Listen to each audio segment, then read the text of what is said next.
10절로 11절까지 말씀 보도록 하겠습니다. 갈라디아서 3장 10절로 11절까지 말씀, 제가 하나님의 말씀을 봉독하도록 하겠습니다. 물은 율법 행위에 속한 자들은 저주 아래에 있나니 기록된 바 누구든지 율법책에 기록된 대로 모든 일을 항상 행하지 아니하는 자는 저주 아래에 있는 자라 하였음이라. 또 하나님 앞에서 아무도 율법으로 말미암아 의롭게 되지 못할 것이 분명하니 이는 의인은 믿음으로 살리라 하였음이라.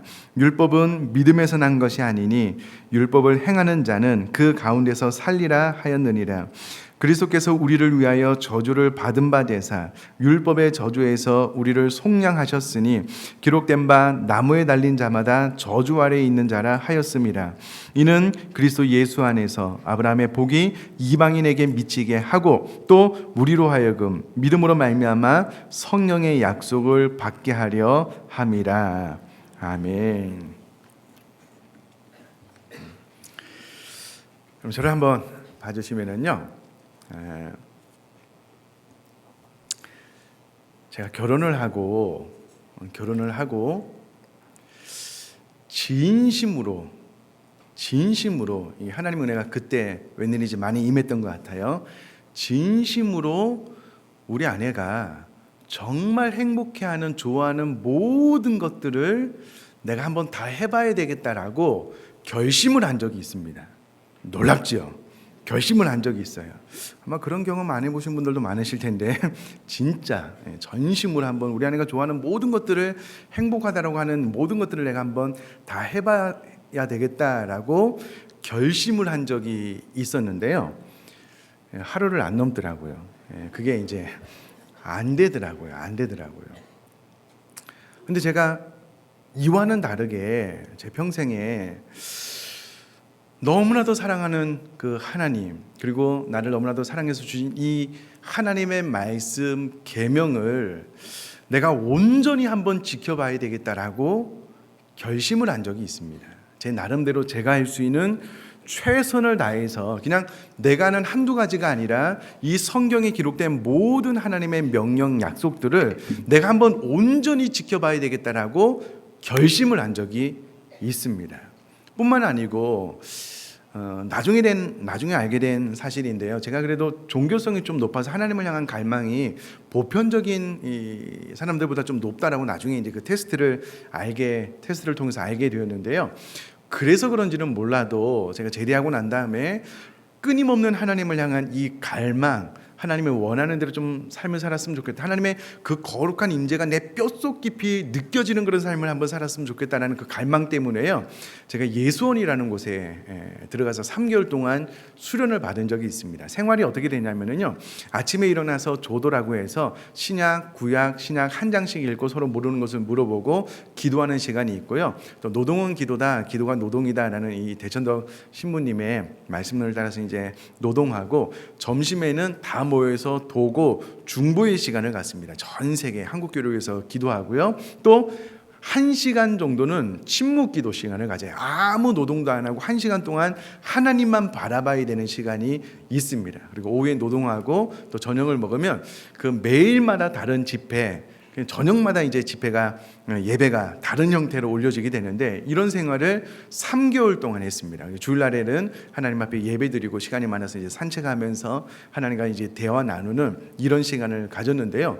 그러니까 세상과 완전히 단절되고 하나님만 바라보고 추구할 수 있는 놀라운 시간을 통해서 정말 하나님의 깊은 임재를 경험하고 길을 걸으면서 하나님과 대화 나누는 것이 자연스러운 그런 영적인 상태까지 되었지만은요, 그럼에도 불구하고 하나님께서 원하시는 대로 내가 100% 한번 삶을 살아보겠다라는 이 열망은 이루어지지가 않더라고요.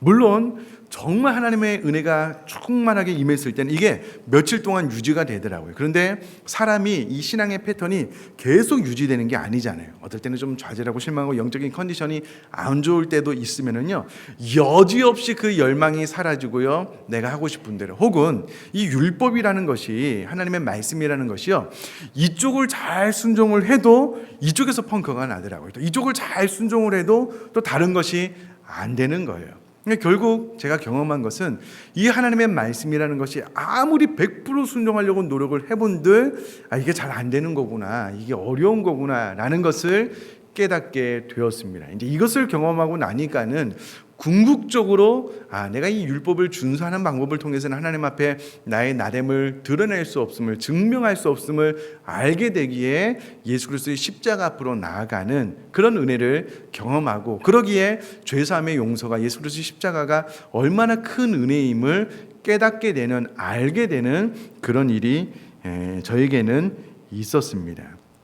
여러분, 정말 평생을 살아가면서요, 진지하게 내가 하나님 말씀대로 100% 순종하면서 살아봐야 되겠다라는 정직한 결단이 있으신 분들은 머지않아서 알 수 있습니다. 이게 불가능한 거구나, 이게 안 되는 거구나, 이게 힘든 거구나 알 수 있어요.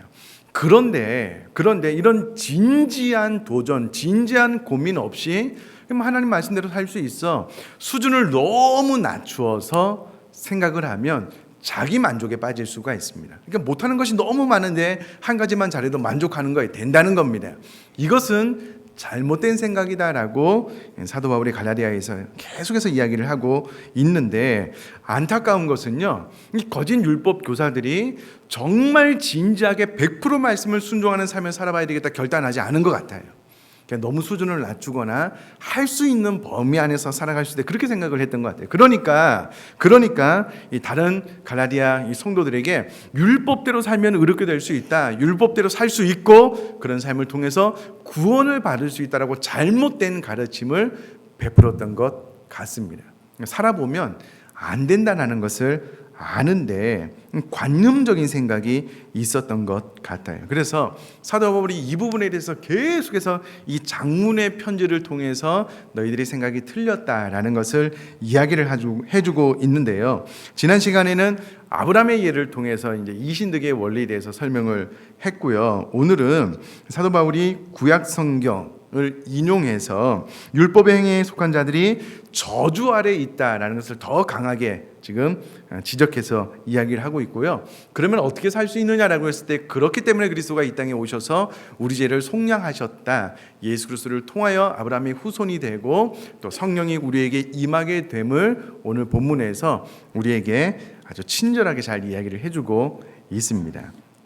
사도 바울이요, 구약 성경에 대해서 정말 능통했던 것 같아요.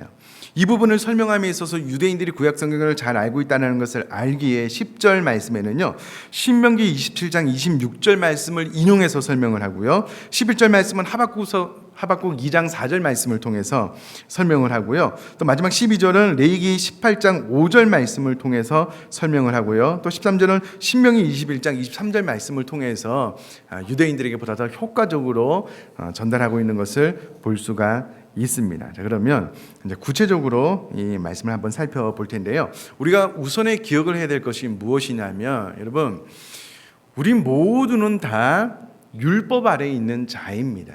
율법의 저주에서 벗어날 수가 없습니다. 율법대로 살지 못하면 누구나 다 재앙을, 저주를 받기 때문에 우리 모두는 율법의 저주 아래에 있는 자이기에, 여러분, 율법에 열심히 있는 자들만 율법에 저주가 있는 것이 아니고 우리 모두에게 율법 아래 사는 우리 모두에게 저주가 있는데, 특별히 이 율법주의자들은요, 율법을 지킬 수 있다라고 강조하는 것을 통해서 사도 바울이 전해주는 핵심적인 메시지 중에 하나가 무엇이냐면요, 율법은 무익한 것이다, 효과적인 방법이 아니다, 이렇게 말하는 것이 아니라, 오히려 율법은 무익한 정도가 아니라 저주 아래 놓이는 것이다, 율법을 통해서 의롭게 되려고 하는 자들은 저주 아래 놓이게 되는 것이다 라고 더 강하게 오늘 본문을 통해서 이야기를 하고 있다는 것을 염두에 두고요, 오늘 본문 말씀을 좀 풀어서 이야기를 하도록 하겠습니다.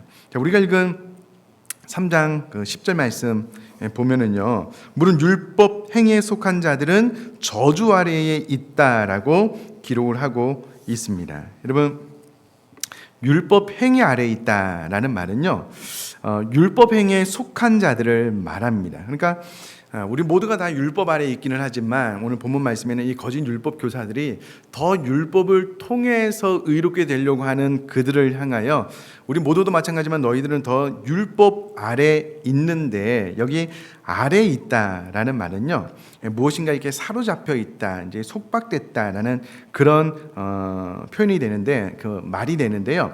이스라엘 백성들이 특별히 유대 율법주의자들이 율법에 제한하는 어떤 상황 가운데 지금 구속되어져 있다, 제한되어져 있다라는 그런 의미로 이제 이야기를 하고 있다라고 생각을 하시면 좋겠습니다.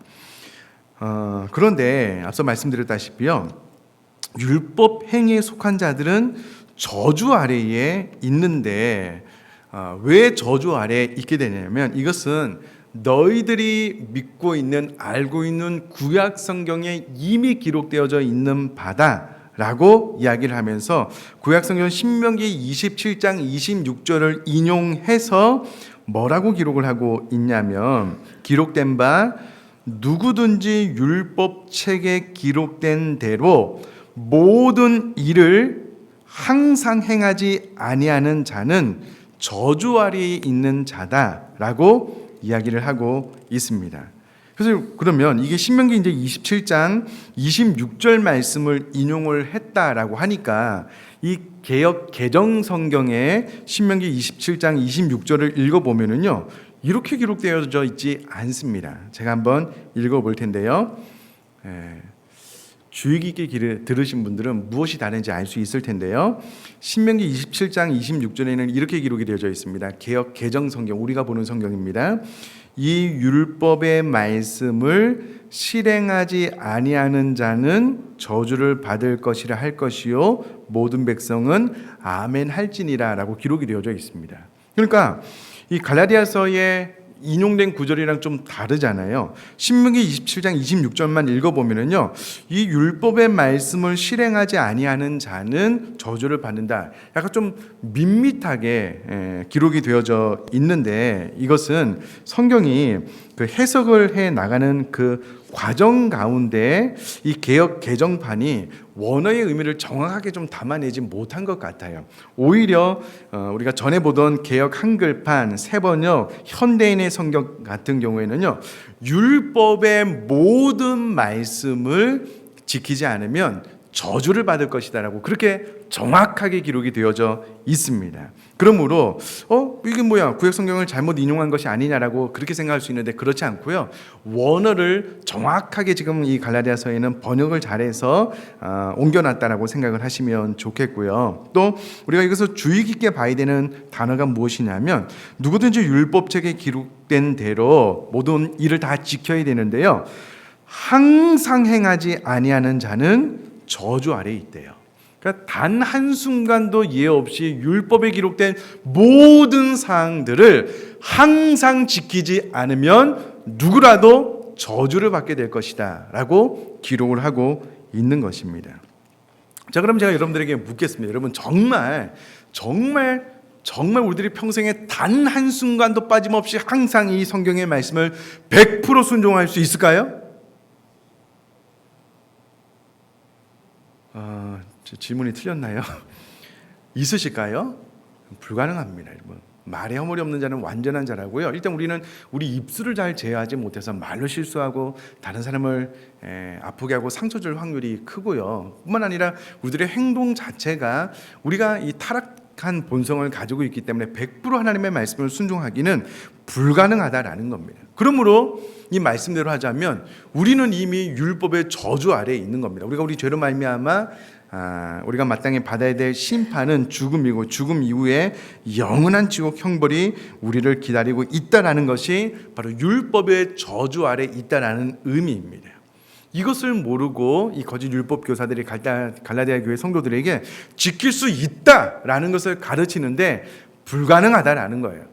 불가능할 뿐만 아니라 너희들이 아는 것처럼 율법을 항상 지키지 않으면 저주 아래에 있다라고 분명히 구약 성경에 기록되어져 있는데, 너희들이 왜 그런 꾀임에 빠지는지 알지 못하겠다, 정확하게 기억을 해라 라고 기록을 하고 있을 뿐만 아니라 사도 바울이 한 번도 못 박아 이야기하는데요. 11절에 또 하나님 앞에서 아무도 율법으로 말미암아 의롭게 되지 못할 것이 분명하니라고 기록을 하고 있는데요.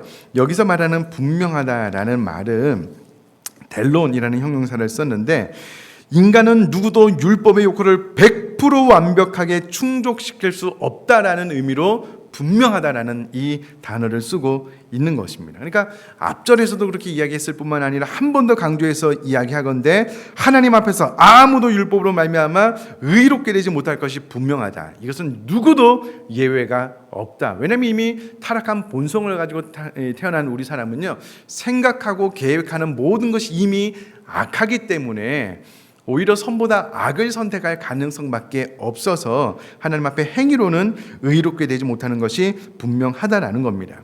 그렇기 때문에 또 너희들이 잘 알고 있는 것처럼 하박국 2장 4절에 있는 말씀처럼 의인은 믿음으로 살리라 하였다라는 말이 그 말이다라고 기록을 하고 있는 것입니다. 물론 이 하박국서에 기록된 의인은 믿음으로 말미암아 산다라고 했을 때 이것이 1차적으로 하박국이 쓴 이 성경의 저자들이 이 성경을 받을 때는 이 갈라디아인들이 침범을 하였을 때 끝까지 믿음을 지킨 자들이 처음에는 고난을 받게 되지만 결국 승리한다라는 그런 의미를 말하는 단어였지만, 그런 문맥이었지만, 이것을 사도 바울이 로마서 1장 17절 이하 갈라디아 그리고 그의 서신에서 오직 의인은 믿음으로 말미암아 산다라고 했을 때 이것은 율법과 구분되는 믿음이었고요, 또 율법 준수와는 다른 믿음으로 말미암아 의롭게 되고 믿음으로 말미암아 살고 구원받게 된다라는 의미로 정확하게 사용되고 있음을 우리 모두가 잘 알고 있는 내용입니다. 자, 그러면 계속해서요, 12절 말씀 보면 율법은 믿음에서 난 것이 아니다라고 기록을 하고 있는데, 여기서 낫다라는 것은 출생을 의미하는 건데요, 이 말이 의미하는 바는 율법과 믿음은 태생부터 다르다라는 겁니다.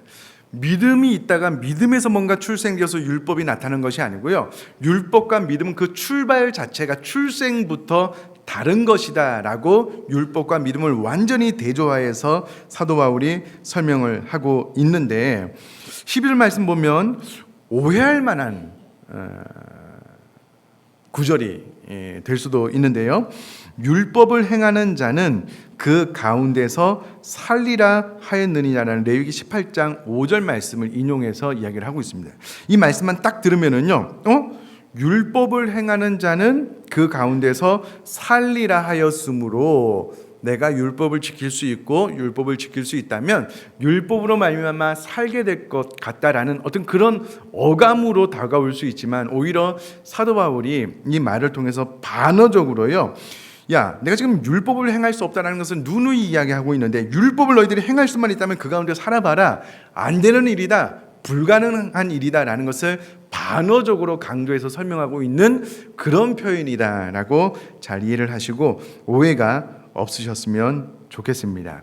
계속해서요, 그리스도께서 우리를 위하여 저주를 받은 바 되사 율법의 저주에서 우리를 속량하셨으니라고 기록을 하고 있는데요, 여러분 저를 한번 보시면 좋겠습니다. 여러분 이 말이 참, 이 구절이 중요한 구절인데요, 자, 유대인들은 본인이 의롭게 되고 이렇게 구원받는 길로 율법 준수를 선택했습니다. 할례와 율법 준수를 행하면 의롭게 될 수 있다라고 이야기를 했는데, 사도 바울이 지금 계속해서 그것은 불가능한 일이다, 안 되는 일이다, 그러면서 모든 사람이 율법의 저주 아래 있다라고 이야기를 하면서, 그러면 어떻게 하면 되느냐라고 했을 때 사도 바울이 13절에 우리에게 새로운 한 길이 있는데 그리스도께서 우리를 위하여 저주를 받은 바 되사 율법의 저주에서 우리를 속량하셨다라는 겁니다. 자, 율법은 100% 지키지 못하면 율법 준수를 잘 행하지 못한 것 때문에 저주를 받게 되고요, 그 저주 끝에 우리가 지옥 형벌을 받게 되는데, 이 부분에 대해서 우리가 아담과 하와가 범죄하고 난 이후에 사단의 권세 아래 팔려가게 되었는데요, 그러면 이 죄의 저주 아래 팔린 우리들을, 사단의 권세 아래 팔린 우리들을 예수님께서 십자가를 지시는 값을 지불하심으로 말미암아 속량해 왔다라고 기록을 하고 있고요, 여기서 말하는 속량했다라는 말은 되사다, 대가를 지불하여 타인의 집에서 소유권을 되찾다, 몸값을 치르고 되찾다라는 의미를 가는 동사인데, 사단의 권세 아래에 있는 우리들을, 율법의 저주 아래에 있는 우리들을 예수님께서 십자가를 지시고 자신의 생명을 주심으로 말미암아 대가를 지불하고 속량하여 우리를 사왔다라는 겁니다. 그러므로 예수 그리스도를 믿는 우리들은, 예수 그리스도의 십자가 사건을 믿는 우리들은 이제는 더 이상 율법의 저주 아래에 있는 것이 아니라 예수 그리스도의 피값으로 우리를 사셔서 하나님의 자녀 삼아 주셨으므로 이것을 믿음으로 말미암아 의롭게 되고 하나님의 자녀가 되고 구원받는다라고 사도 바울이 13절에 정확하게 복음에 대해서 이야기를 하고 있는 것입니다. 여러분, 구원의 길은요, 그 출발이 출생부터 근본적으로 다른 것입니다. 세상이 아무리 착한 행실을 통해서 구원받는다고 이야기를 해본들 구원은 그곳에 있지 않습니다. 정확하게 예수 그리스도의 피값으로 인한 우리 죄를 속량하는 이 사건이 없다면 그 누구라도 구원받을 수 없는데, 예수님께서 우리에게 십자가를 지심으로 이 사건을 우리에게 행해 주셨고요, 우리가 사단의 권세 아래에서, 죽음의 권세 아래에서 우리를 사와서 하나님의 자녀 삼으시고 이제 우리를 영원한 천국으로 이끌어 가실 텐데, 이것을 믿음으로 말미암아 살게 되는 것, 이것이 사도 바울이 지금 계속해서 증거하고 있는 복음의 핵심이다라는 겁니다. 그러면서 나무에 달린 자마다 저주 아래에 있는 자다라는 말을 통해서 사도 바울이 또 그때 당시에 유대인들이 왜 예수 그리스도를 믿지 못했냐면요, 이 구절 때문에 믿지 못했습니다. 이 구절이 어디에 대한 인용이냐면 신명기 21장 23절 말씀인데요, 신명기 21장 23절에는 하나님께 저주를 받아서 나무에 달렸다라고 기록을 하고 있습니다. 그러니까 예수님께서 우리들의 구속자로서 십자가에 달려 죽으신 것이 아니라 유대인들은 이 신명기 말씀에 묶여서 하나님께 저주를 받아서 십자가에서 죽게 되었다라고 그렇게 생각을 하니까 예수님이 구원자가 되지 않는 겁니다. 그런데 나무에 달린 자마다 저주 아래 있는 자다라는 말은요, 저와 여러분들이 저주 아래서 나무에 달려 죽을 자인데 예수님께서 우리들의 죄를 대속하시고 속량하셔서 대신 십자가를 지시고 저주를, 나무에 달려 저주를 받아서 우리 죄를 대신하여 죽었다라는 그런 의미로 지금 사도 바울이 재해석해서 지금 이 거짓 율법 교사들에게 또 갈라디아 교회 성도들에게 이야기를 함으로써, 아니다, 예수님은 하나님의 저주를 받은 것이 아니고 우리 죄에 대한 저주에 대한 대가를 예수님께서 짊어지셔서 나무에 달려 돌아가신 것이다라고 아주 잘 설명을 하고 있는 그런 대목입니다.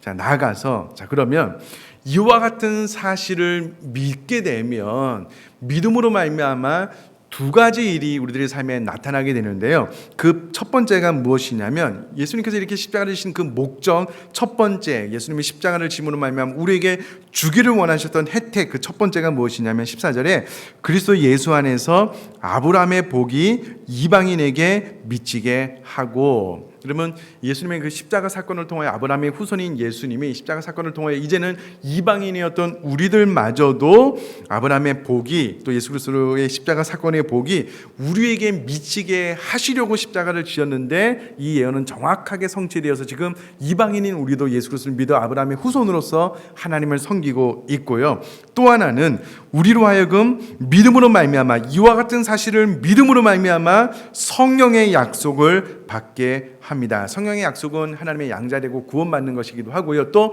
구체적으로 성령님이 우리들의 삶 가운데 임하여 24시간 동행하는 것도 포함하는 그런 의미가 있습니다. 그러므로 여러분, 이것을 잘 기억을 한다면 율법을 준수함으로써 나의 나됨을 드러내려고 하시는 분들은 결단코 의롭게 될 수 없습니다. 계속되는 자기 정죄만 있을 뿐입니다. 그리고 그것이 저주 아래에 있는 것이기 때문에 그 후는 영원한 지옥 형벌일 수밖에 없는데, 반면 우리를 대신하여 우리 죄를 속량하신 예수 그리스도의 십자가 사건을 제대로 믿는 분들에게는요, 바로 이와 같은 아브라함의 후손으로서의 복이 우리에게 임하게 되고, 뿐만 아니라 성령님이 우리 가운데 임하여 성령님과 동행하는 삶이 이루어지게 된다는 겁니다. 여러분, 이 두 번째 것을 좀 잘 생각을 해보시면 좋겠습니다.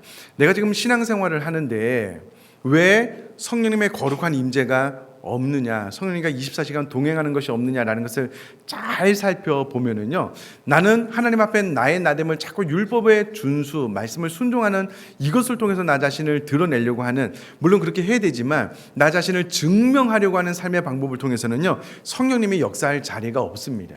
오히려 나는 부족합니다, 나는 정말 말씀대로 살아가지 못하는 자이기에 하나님의 은혜가 필요합니다라고 끊임없이 무릎 꿇는 이들에게는 성령님이 반드시 임하여 우리들의 삶을 인도해 가실 것을 믿습니다. 그래서 여러분, 율법에 사로잡힌 분들은 뭔가 그 경직된, 정말 진리 안에서 자유되지 못한 그 율법의 지금도 율법의 종로로 타는, 율법 안에서 진짜 성령께서 우리에게 주시는 100% 자유를 만끽하지 못하고 신앙생활 하시는 분들이 있습니다. 그러나 이와 같은 모든 사실을 마음에 깨닫고 하나님의 은혜를 바라보신 분들은요, 정말 성령님이 임하여 율법 아래, 율법의 저주 아래, 율법의 노예가 아니라 진리 안에서 100% 자유하고 온전한 삶을 살아갈 수가 있고요. 그것이 우리가 추구하고 꿈꾸는 성령 공동체의 핵심 가운데 하나입니다.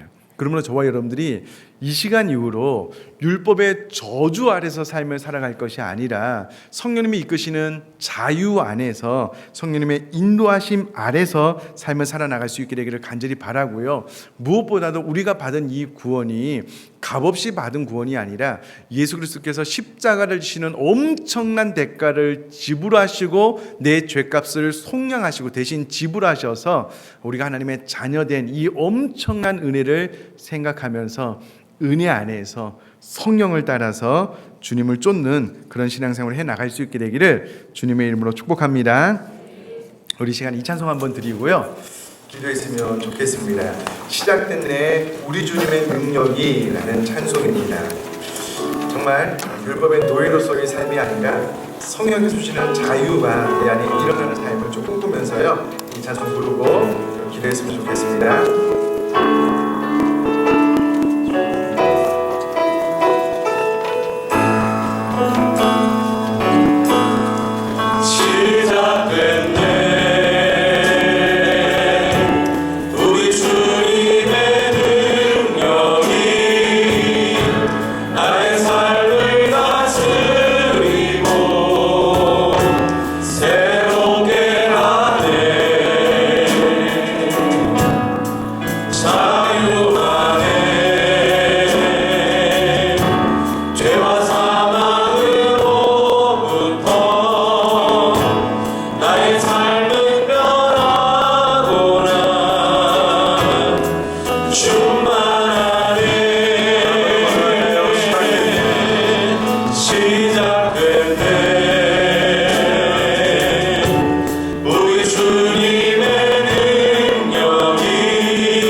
말씀 가지고 한번 진지하게 한번 기도했으면 좋겠습니다.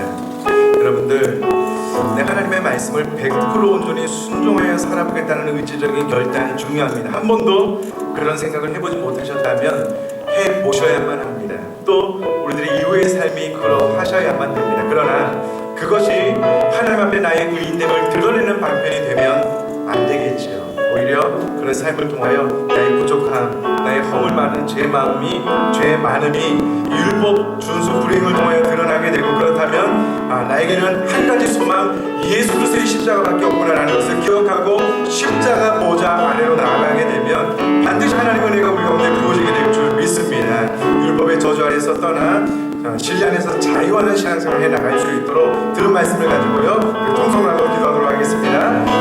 살아계신 하나님 아버지 감사합니다.